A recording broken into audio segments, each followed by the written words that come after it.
तो गाइस आपने जो ये क्लिप देखी, ये क्लिप क्या है, कैसा एक्सीडेंट हुआ, इस क्लिप को हम पूरी देखते हैं। 30-40 सेकंड या मैक्सिमम 50 सेकंड की ये क्लिप है। तो इसको हम देखते हैं और फिर हम अपने अपने जो थॉट है, थिंकिंग है, हम डिस्कस करते हैं। आप डिस्कस कैसे करेंगे, जो आपने सोचा है और जो आप देख कर समझे हैं, इस चीज़ को आप कमेंट बॉक्स पे ज़रूर डालिएगा। तो पहले हम वीडियो देखते हैं, फिर उसके बारे में हम बाद में बात करते हैं।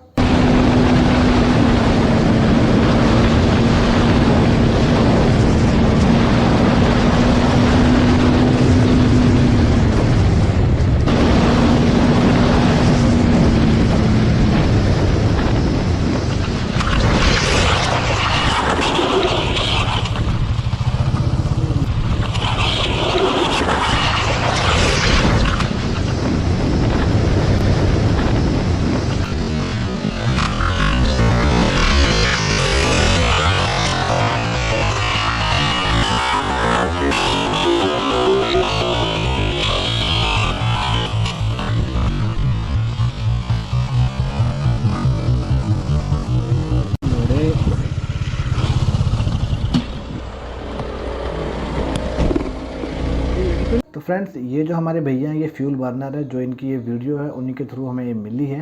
तो ये जो फ्यूल बर्नर भैया हैं, ये डोमिनार 400 पे चलते हैं और काफ़ी बढ़िया राइड वगैरह भी करते हैं और अपनी तरफ से पूरी सेफ्टी और कहना चाहिए helmet, riding jacket, riding pant और ग्लव्स सब कुछ लेकर चलते हैं और पहन कर चलते हैं।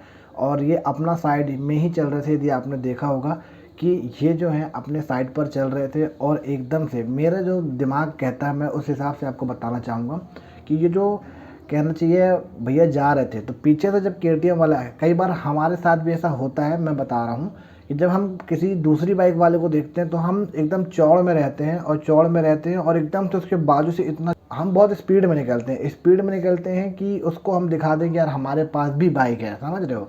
तो ये सब चीज़ें देख के, और मैंने ये जनरली देखा है जब कोई एक मोटो ब्लॉगर या यूट्यूबर जो होते हैं, जो अपना हेलमेट वेलमेट पूरा राइडिंग जैकेट के साथ और पूरी बाइक को लोड करके चलते हैं, उनके आजू बाजू से ऐसा लोग कुछ ज़्यादा करते हुए निकलते हैं। वो ये दिखाते हैं कि हाँ हम भी हैं और किसी न किसी तरह कैमरे में कैप्चर होना चाहते हैं और अपना जो स्टंटबाजी है, जो पागलपंती है, वो करते हुए निकलते हैं, जिस वजह से नुकसान काफ़ी ज़्यादा हो जाता है, जैसे हमारे इन भैया को हुआ है। तो मैं कहना चाहूँगा कि जो भैया हमारे थे, अपना ओवरटेक करके वापस से अपनी लेफ़्ट साइड पे वो चले गए थे, बट पीछे तो जो केटीएम वाले था, केटीएम आरसी थी, इतना समझ में आया, केटीएम आरसी थी, बहुत तेज़ी से निकली और जो उसका धक्का था वो भैया के हैंडल पे लगा। हैंडल पे लगने की वजह से पूरा हैंडल हिल गया और बाइक संभल नहीं पाई और डिसबैलेंस होने की वजह से भैया जो थे अपने, आप देख लिए मतलब कितनी बुरी तरीके से क्रैश हुआ, पूरी बाइक घिसट गई और उसमें से चिंगारी विंगारी क्या क्या निकल रही थी, आप स्क्रीन पर देख पाए होंगे और अभी भी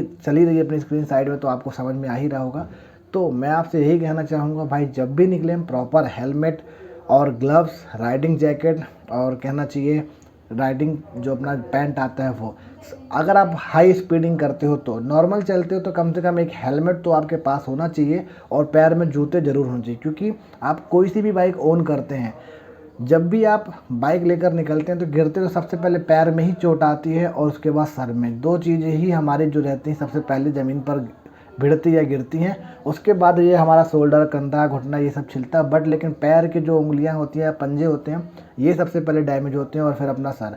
तो मैं आपसे कहना चाहूँगा हमेशा सावधान रहिए, अपने तरफ से पूरी कोशिश करिए कि हमारा जो एक्सीडेंट है वो बिल्कुल भी ना हो। भैया अपने बिल्कुल सही साइड में चल रहे थे बट फिर भी ये एक्सीडेंट हो गया। इस एक्सीडेंट से एक सीख ज़रूर लेना कि आपको हेलमेट ग्लव्स ज़रूर पहनना है। अगर आप हेलमेट और ग्लव्स नहीं पहनते हैं तो इसका खामियाजा आपको ही भुगतना पड़ेगा। बाइक का कुछ नहीं है, थोड़ा सा अपने एक्सपेंडिचर बढ़ जाते हैं और कहना चाहिए एकदम से अचानक से जो खर्चे हैं वो आ जाते हैं जब भी हमारी बाइक का एक्सीडेंट होता है। इसलिए मैं हमेशा कहूँगा बाइक बन जाएगी पर आपका यदि एक बार हाथ पैर टूट गया, क्योंकि जब वो रॉ बोन बोनी होती है उसके बीच में जब रॉड पड़ जाएगी ना, वो रॉड फिर आपका किसी काम का नहीं रह जाता है। इसलिए भाई थोड़ा स्पीड कम कर लो बट हिसाब किताब से चलो। और जो हाई स्पीडिंग करते हैं उनको मैं हमेशा कहूँगा भाई सिटी में हाई स्पीडिंग मत करो। यदि लोग सोचें कि बाइकर है और हाई स्पीडिंग, नहीं भाई ऐसा कुछ भी नहीं है। आप सोचते हैं हम छपरी नहीं हैं, हम बहुत अच्छे चल रहे हैं। मैंने लोगों को देखा है कि बहुत ओवर स्पीडिंग में चलते हैं, हाई स्पीडिंग में चलते हैं और फिर सोचते हैं हम छपरी नहीं। भाई तो दूसरा तुमको छपरी ही बोल रहा होगा, तुमसे तुम्हारे मुंह पे कोई बोलने नहीं आएगा कि तुम छपरी हो। लोग छपरी की मीनिंग ये समझते हैं मेरे हिसाब से कि हम चप्पल पहन के चला रहे हो या कोई दूसरा बंदा चप्पल पहन के चला रहा तो वो छपरी है। नहीं भाई, छपरी का मतलब सिर्फ चप्पल पहन के बाइक चलाने से नहीं है। छपरी का मतलब ये होता है कि आपको कोई रूल्स रेगुलेशन ना पता हो, आप अपने हिसाब से चला रहे हो, कुछ भी करना है, उटपटांग हरकतें करना है बाइक के साथ, ये सब चीज़ें छपरी गिरी में आती हैं। छपरी गिरी करना यही कहलाता है। चप्पल पहन के बाइक चला लेने से कोई छपरी नहीं कहलाता है, क्योंकि अपने इंडिया में तो मोस्टली लोग चप्पल पहन के कहते हैं, स्लीपर पहन के ही अपनी बाइक को चलाते हैं। इस वजह से छपरीगिरी का मतलब ये नहीं कि भैया सिर्फ ये है। छपरीगिरी का मतलब ये है कि आप सिटी में कम से कम हाई स्पीड, यदि आपको हाई स्पीडिंग करना ही है भैया ट्रैक ज्वाइन कर लो, नहीं कर सकते तो हाईवे चले जाओ, वहाँ लड़ो भिड़ो मरो, वहाँ कोई देखने वाला नहीं, जाओगे तो ट्रक के नीचे जाओगे, वहाँ आपको कोई नहीं रोकने वाला। बट शहर में मत करो। आपकी जान अगर ज़रूरी है या नहीं पता नहीं, बट जिनके साथ ये हादसा होता ना, अगर ये भैया कुछ हो जाता तो क्या होता। तो सारे बाइकर्स की रिस्पेक्ट करना मेरा काम है। मैं सारे बाइकर्स की रिस्पेक्ट करता हूँ और हर एक बंदे को कहना चाहूँगा, बाइकर्स कोई भी हो आप उनकी रिस्पेक्ट करिए, बट यदि वो गलत तरीके से तो पकड़ के 4 लगाइए और कहिए ऐसे नहीं ऐसे बाइक चलाते हैं, ठीक है। तो ये मैं आपको बातें बताने आया था। होप आप सभी ने काफ़ी कुछ सीखा होगा इस वीडियो से। यदि वीडियो अच्छी लगी तो ज़रूर वीडियो को लाइक कर देना, दोस्तों में इसे ज़्यादा से ज़्यादा शेयर करना, ताकि ये हादसा उनके साथ ना हो। यदि किसी और के साथ भी होता है ना भाई, तो बहुत दुख होता है मुझे, क्योंकि पर्सनली खुद का पैसा तो जाता ही जाता है और खुद के शरीर में जो चोटें आती ना, मेरे साथ कई बार हो चुका है। मैं चलता रहता हूँ, पीछे से आके ठोक देते हैं लोग। तो यही सब चीज़ें देख के यार मुझे बहुत बुरा लगता है। मैं तो 2 से 3 बार मेरा एक्सीडेंट हुआ और हमेशा पीछे से ही हुआ है। पीछे से कभी कोई कार वाला ठोका है तो कभी कोई बाइक वाला ठोका है।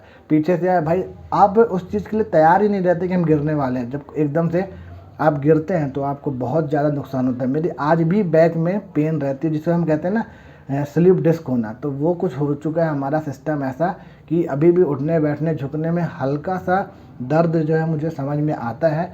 तो ये इस उम्र में अच्छी बात नहीं होती है, बट फिर भी हम मैनेज कर लिए हैं। काफ़ी मैंने रनिंग वगैरह थेरेपी वगैरह सब अपना करवाया है, फिर भी मैं ठीक हूँ। बाकी ये कहूँगा कि आपके साथ ऐसा ना हो, तो इसलिए हिसाब किताब से चलिए और अपने ज़रूरतों के सामान पे पहले ध्यान दीजिए। तो यहीं पे करता हूँ मैं अपने वीडियो का एंड, और जो मेरे को अभी तक सपोर्ट करते आ रहे हैं उनके लिए बहुत बहुत धन्यवाद। ऐसा ही सपोर्ट करते रहिए। जल्दी ही हमारे 600 सब्सक्राइबर कंप्लीट होने वाले हैं। अभी हमारे 582 सब्सक्राइबर्स हो गए हैं। तो जिन भी भाई को थोड़ी सी भी इस वीडियो से हेल्प मिली हो तो ज़रूर यार शेयर कर देना और लाइक कर देना, और चैनल पर नए हो तो चैनल को सब्सक्राइब जरूर कर लेना। This is me MPR biker signing off.